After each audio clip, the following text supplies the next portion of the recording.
रेपचीनीज़ daughter bye Nathaniel. रेपचीनी की बेटी, ये एक इमेजिनेटिव कहानी है। रेपचीनी कौन था? ये जड़ी बूटियों और पौधों का एक मशहूर साइंटिस्ट था। ये इटली में रहता था। इसे क्या शौक था? इसे जड़ी बूटियों और पौधों पर रिसर्च करने का शौक था, इंटरेस्ट था। इसे जहरीले पौधों को उगाने का एक जुनून सा था। ये एक लालची किस्म का और खुदगर्ज किस्म का इंसान था। ये इंसानियत, ह्यूमैनिटी की बजाय साइंस की डिस्कवरीज और इन्वेंशंस में ज़्यादा दिलचस्पी लेता था। इसके सामने इंसानियत नहीं थी, इसके सामने डिस्कवरीज थी साइंस की। इसके लिए ये कुछ भी कर सकता था। अब ये क्या करना चाहता है? ये जड़ी बूटियों से ऐसी मेडिसिन तैयार करना चाहता है जो इंसान को दूसरों के लिए ख़तरनाक बना सके। फॉर एग्ज़ाम्पल, आप एक इंसान हैं। अब रेपचेनी आपके लिए एक ऐसी मेडिसिन बना रहा है जो आप पियोगे तो आप दूसरे के लिए ख़तरा बन पाओगे, आप दूसरों के लिए ख़तरा बन जाओगे। क्यों? आपको अगर कोई छुएगा तो वो इंसान मर जाएगा। आप अगर उस पे कोई सांस छोड़ेंगे या सांस लेंगे या बाहर निकालेंगे उस पर, तो वो मर जाएगा। तो ये इस किस्म की मेडिसिन तैयार करना चाहता है। लेकिन अब इस एक्सपेरिमेंट के लिए इसको एक सब्जेक्ट भी चाहिए था। तो ये फार्मूला अब एक बनाता है, डिस्कवर कर लेता है।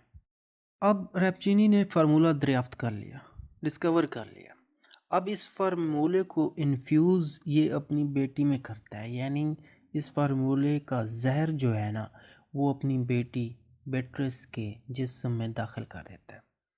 और वो हर किस्म के जहर से ना प्रोटेक्ट हो जाती है। उसे किसी किस्म का जहर असर नहीं करता। अगर सांप उसे डसे तो सांप का जहर उसे असर नहीं करेगा, इनफैक्ट सांप खुद ही मर जाएगा।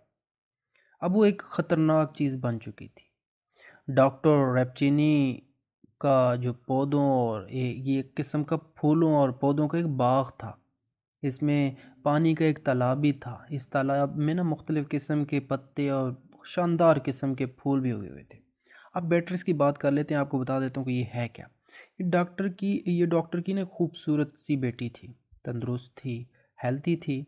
ये मोहल्ले पौधों के दरमियान रहती थी, यानी ख़तरनाक पौधों के दरमियान ये बेटी रहती थी। और उसमें सांस भी लेती थी, लाजमी बात है। जब वो बाग में काम करती ना, तो उसे एक नौजवान लड़का भी देखता था जिसका नाम गिovanni था। वो अपने घर की खिड़की से इसको देखता रहता था। खिड़की इसके बाग में खुलती थी। गिovanni पढ़ने के लिए इटली के जुनूब से आया हुआ था और वो पैडवा की यूनिवर्सिटी में पढ़ना चाहता था। गिovanni इसने बेट्रिस को लाइक कर लिया, पसंद कर लिया और इससे लव भी करने लगा गिovanni।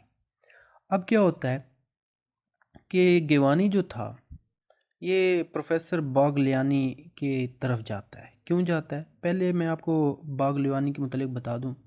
ये एक यूनिवर्सिटी का मशहूर साइंटिस्ट था और ये एक मशहूर उस्ताद भी था। बागलियानी डॉक्टर रेपचीनी और इसकी बेटी के मुतालिक अच्छी राय नहीं रखता था, क्योंकि पता था कि रेपचीनी किस किस्म का बंदा था और बेट्रिस के मुतालिक भी पता था कि इसके अंदर जहर इन्फ्यूज़ हो चुका है, चला गया है। तो खैर, अब इसने गिवानी को बताया, डॉक्टर बागलियानी ने गिवानी को बताया कि डॉक्टर रेपचीनी एक ऐसी जहर बना रहा है जो इंसानियत के लिए ना एक ख़तरा है। इसने गिवानी को ये हदायत दी, इंस्ट्रक्शन दी कि डॉक्टर रेपचीनी और इसकी बेटी से जितना हो सके उससे बचो, वरना गिवानी वो तुम्हारी जान ले लेंगे। ये बागलियानी बता रहे हैं। अब नौजवान ये जो लड़का था गिवानी, ये खिड़की से अपनी अपनी महबूबा को काम करते हुए देखता रहता है। इसका दिन गुजर जाता है, शाम चली जाती है। बेट्रिस अपने बाग में काम कर रही होती है। इसने एक पौधे से फूल को तोड़ा। अब ये देख रहा है, ये लड़का गिवानी देख रहा है। अब जैसे ही ये फूल अपने करीब लेकर जाती है तो फूल मुरझा जाते हैं। अब क्या होता है कि दूर से एक कीड़ा सा आता है और वो ये रेपचीनी की डॉटर बेट्रिस के सर पर लगता है, तो वो जो कीड़ा है ना फ़ौरन मर जाता है। और ये जो आशिक था ना, ये देख रहा था। लेकिन क्योंकि इश्क था तो ये अंधा हो रहा था, ये अंधा हो चुका था। इसने किया क्या, गिवानी ने, इसने अपने हाथ में पकड़े हुए फूलों को ना बेट्रिस की तरफ फेंका। बेट्रिस ने उसे उठाकर कबूल कर लिया, यानी फूलों को उठाकर अपने गले से लगाया। जैसे गले से लगाया, जैसे मैंने पहले बताया, फूल मुरझा जाते हैं। गिवानी इस चीज़ को देखकर, अब यहाँ से उसकी शायद आंखें खुल रही होंगी, अब देखता है कि वो कीड़ा भी मर जाता है, फूल मुरझा जाते हैं, तो कुछ तो बात है। इसने अपनी मालिक मकान की मदद से ना बेट्रिस को मिलने का प्रोग्राम बनाया। अब वो जानना चाहता था ना कि ये क्या हो रहा है। वो उसे बाग में मिला और उसे मालूम हुआ कि बाग में उगे हुए फूल नेचुरल नहीं है।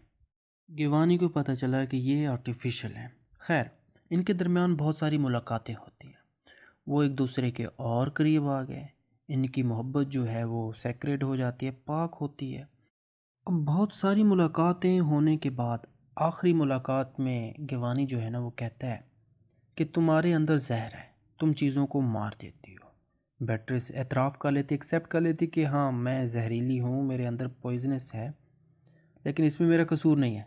इसमें मेरे जो फादर है ना, उनको ना साइंस का एक जुनून है, और उस जुनून ने मुझे यानी बेट्रिस को सोसाइटी से अलग कर दिया, क्योंकि अगर मैं सोसाइटी में रही तो दूसरों को मार सकती हूँ।